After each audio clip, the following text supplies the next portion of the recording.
এই জন্য আমি যদি প্রোডাক্ট বেচতে চাই তাহলে আমাকে যেটা করতে হবে আমার প্রোডাক্ট সম্পর্কে জানতে হবে, জ্ঞান থাকতে হবে, ধারণা থাকতে হবে।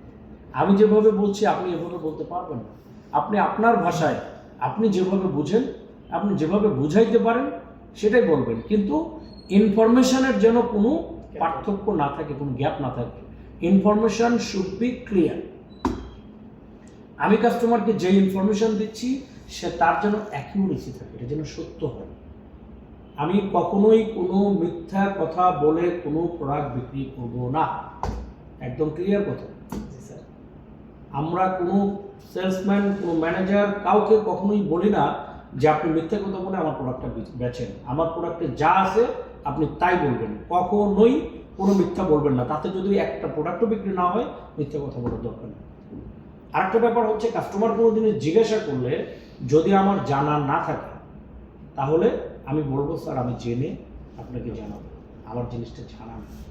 কিন্তু আপনি যদি কাস্টমারকে গোজামিল দেওয়া, বোঝেন না বাংলায় গোজামিল বলে, গোজামিল দিয়ে দিলেন, উনি যখন অন্য একটা জায়গায় যে সেটার ইনফরমেশন পাবে তখন বলবে ইলেকট্রোমার্টের যে সেলসম্যানগুলো আছে ওরা আসলে কিছু জানে না।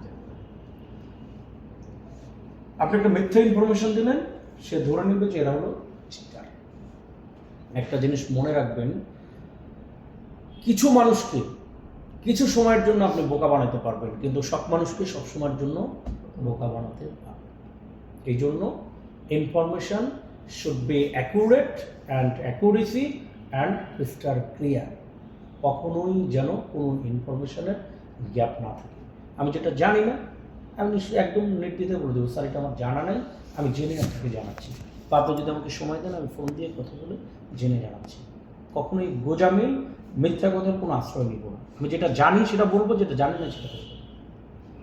কিন্তু আমি সারা জীবনই জানবো না, এটা হতে পারে না।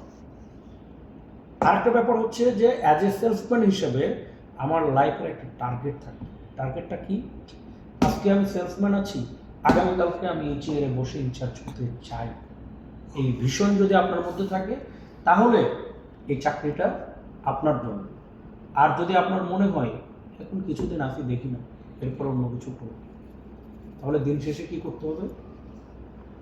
2 বছর 3 বছর সেলসম্যান, এরপরে বলবে আল্লাহ জীবনে কোন পাপ করছিলাম, সেলসের চাকরিতে আসছি। পাপ না করলে সেলসের চাকরি করার কথা না। এটা কারা বলে জানেন? যারা পুরো ইনপুট দেয় না। আপনি ইনপুট দেবেন না, আউটপুট পাবেন না। আপনি যদি ইনপুট দেন তাহলে আপনার এই শোরুমের সেলসম্যান থাকা লাগবে না। 1 বছর 2 বছর 3 বছর 5 বছর পরে আপনি আপনার জায়গায় অটোমেটিক্যালি পৌঁছে যাবেন। কিন্তু আপনি শিখবেন না, আপনি দিন শেষে আপনি যে পজিশনে আছেন সেখানেও থাকতে পারবেন। এটাই রিয়েলিটি।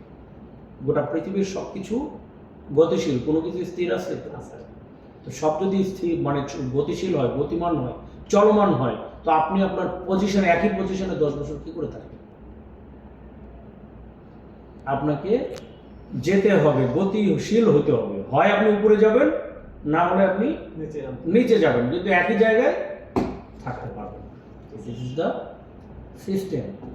সুতরাং আমি আর আপনাদের সাথে কথা বাড়াবো না, 7টা বাজে, যেহেতু যশোরের দিকে চলে যাব। যতটুকু বললাম চেষ্টা করবেন এর মধ্য থেকে যতটুকু মানে পজিটিভ মনে হয়েছে এইগুলো নিয়ে কাজ করার জন্য, এগুলো নিয়ে আগায় যাওয়ার জন্য। একটা জিনিস মনে রাখবেন, আমি কোম্পানিকে ভালোবাসি না, আমি কোম্পানির জন্য কাজও করি। আমি আমাকে ভালোবাসি, আমি আমার জন্য। আমি যদি এখন 50,000 টাকা কমিশন পাই, লাভবান কি হবে? আমি আর আমার ফ্যামিলি। কোম্পানির চিন্তা পরে। তাহলে আমি যদি আমাকে ভালো না বাসি, আজকে যদি আমার ইনকাম না হয়, আমি যদি ইনকাম করতে না পারি, আমি যদি ভালো না থাকতে পারি, তাহলে আলটিমেটলি কোম্পানি ভালো থাকবে না। আর কোম্পানি ভালো না থাকলে আমাকে আর রাখবে না। এই জন্য আমাকে ইনপুট দিতে হবে, আমাকে উন্নতি করতে হবে। আগামীকালকে যেন ইলেকট্রোমার্টে না থাকলেও বুক খুলে অন্য যে কোনো জায়গায় আমি যেতে পারি। তো ঠিক আছে, ধন্যবাদ। Thank you sir.